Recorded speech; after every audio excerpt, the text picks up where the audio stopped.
T20 ലോകകപ്പിൽ നെതർലാൻഡ്സിനെതിരെ ഭാരതം മികച്ച നിലയിൽ. ഒടുവിൽ വിവരം ലഭിക്കുമ്പോൾ ഒരു വിക്കറ്റിന് 35 റൺസ് എന്ന നിലയിലാണ് ഭാരതം. വിശദാംശങ്ങളുമായി സ്പോർട്സ് ഡെസ്കിൽ നിന്നും കൃഷ്ണരാജ് ചേരുകയാണ്. കൃഷ്ണൻ, പാകിസ്ഥാനെ തരിപ്പണമാക്കിയതിന്റെ വലിയ ആത്മവിശ്വാസത്തിലാണ് ഭാരതം ഇന്ന്. താരതമ്യേന ചെറിയ ഒരു ടീമായ രാജ്യമായ നെതർലൻഡ്സിനെ, ക്രിക്കറ്റ് ഭൂപടത്തിൽ ചെറിയ രാജ്യമായ നെതർലൻഡ്സിനെ നേരിടുന്നത് ഒരു വലിയ മികച്ച സ്കോർ പടുത്തുയർത്തി മിന്നും വിജയം ആവർത്തിക്കുമെന്ന് തന്നെ നമുക്ക് പ്രതീക്ഷിക്കാം, അല്ലേ? വളരെ ആത്മവിശ്വാസത്തോടെയാണ് ഭാരതം ഇന്ന് കളിക്കാൻ ഇറങ്ങുന്നത്. കാരണം സൂപ്പർ 8-ൽ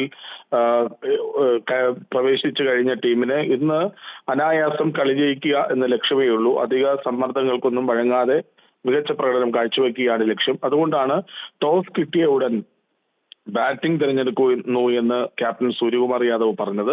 പക്ഷേ അഭിഷേക് ശർമ്മയുടെ ഫോം ഇല്ലായ്മ ഭാരതത്തെ വലയ്ക്കുന്നുണ്ട്. കാരണം കഴിഞ്ഞ കളിയിലും ഇന്നും 0-ന് പുറത്താകുന്ന അഭിഷേകിനെയാണ് കണ്ടത്. ഏത് ബൗളറായാലും വമ്പൻ ഹിറ്റ് ഷോട്ടുകളിലൂടെ കളം നിറയുന്ന താരമാണ് അഭിഷേക് ശർമ്മ. പക്ഷേ ലോകകപ്പിൽ എത്തിയ ശേഷം അഭിഷേകിന്റെ മികച്ച ഇന്നിങ്സ് കഴിഞ്ഞ 2 കളികളിലും കാണാനായില്ല. അതുകൊണ്ട് തന്നെ അതൊരു ആശങ്കയ്ക്ക് വക നൽകുന്നുണ്ട്. അതേസമയം ഇഷാൻ കിഷന്റെ തകർപ്പൻ ഫോം, മിന്നും ഫോമാണ് പ്രതീക്ഷ നൽകുന്നത്. ഇപ്പോൾ 5 പന്തുകൾ നേരിടുമ്പോൾ ഒരു 6ഉം ഒരു ബൗണ്ടറി അടക്കം 14 റൺസ്. കൃഷ്ണൻ, ഇഷാന്റെ ആ ഒരു ഇന്നിങ്സ് നമ്മൾ കണ്ടതാണ്. ആ ഒരു മിന്നും ഇന്നിങ്സ് പാകിസ്ഥാനെതിരെ നമ്മൾ കണ്ടതാണ്. അതേ ഫോമിൽ തന്നെ ഇഷാൻ തിളങ്ങി നിൽക്കുമ്പോൾ ഈ അഭിഷേക് ശർമ്മ ഇന്നും തിളങ്ങാനായിട്ടില്ല എന്നത് അദ്ദേഹത്തിൻ്റെ ഒരു സ്ഥിരതയില്ലായ്മ, ആ ഫോം ഒരു ഏറ്റക്കുറച്ചിലുണ്ടാകുന്ന ഒരു രീതിയാണ് അഭിഷേക് ശർമ്മയുടെ ആ കരിയർ തന്നെ പരിശോധിച്ചാൽ നമുക്ക് മനസ്സിലാകുന്നത്. അത് തന്നെയാണ് ഇന്നും നമുക്ക് കാണാൻ കഴിയുന്നത്, അല്ലേ?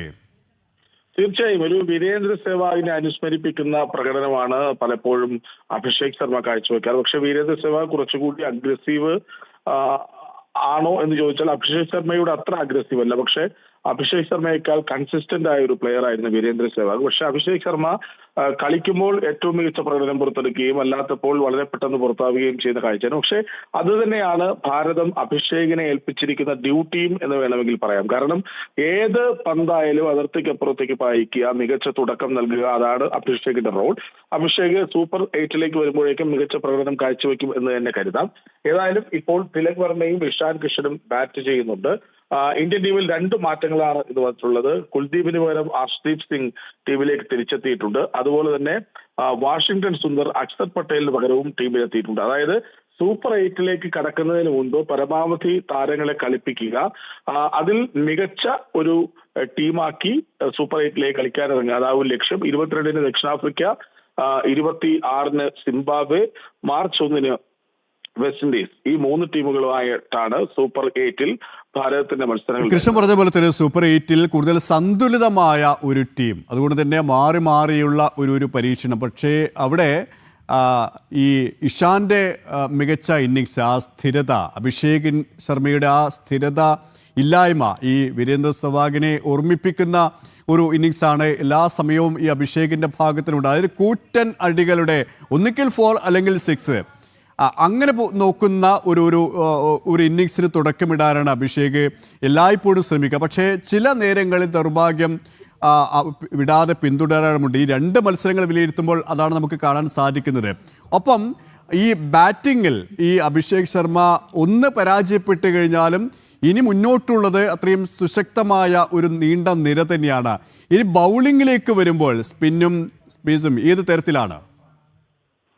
തീർച്ചയായും KP, അതായത് ഒരാൾ വീണു പോകുന്നിടത്ത് മറ്റൊരാൾ കളിച്ചു കയറുക, അതാണ് ഭാരതത്തിന്റെ ഏറ്റവും ക്വാളിറ്റി ടീം എന്നത് വെളിവാക്കുന്നത്. കാരണം അഭിഷേക് വീണു പോകുമ്പോൾ ഇഷാനും തിലക് വർമ്മയും കളിക്കുക, തിലക് വർമ്മ വീണു പോകുമ്പോൾ ഇഷാനും അഭിഷേകും കളിക്കുക, അതല്ലെങ്കിൽ സൂര്യകുമാർ യാദവ്, ശിവം ദുബെ, ഹാർദിക് പാണ്ഡ്യ, റിങ്കു സിംഗ്, വാഷിംഗ്ടൺ സുന്ദർ, അങ്ങനെ ഒരു വലിയ ബാറ്റിംഗ് നിരയുണ്ട്. ഇപ്പോൾ 2 വിക്കറ്റ് വീണിരിക്കുന്നു. ഇഷാൻ കിഷൻ കൂടി പുറത്തായിരിക്കുകയാണ്. 7 പന്തിൽ 18 റൺസ് എടുത്താണ് ഇഷാൻ പുറത്തായത്. ആര്യൻ ദത്ത് എന്ന അവരുടെ ഏറ്റവും മികച്ച ബൗളർ തുടക്കം മുതൽ മികച്ച പ്രകടനമാണ് കാഴ്ചവെച്ചത്.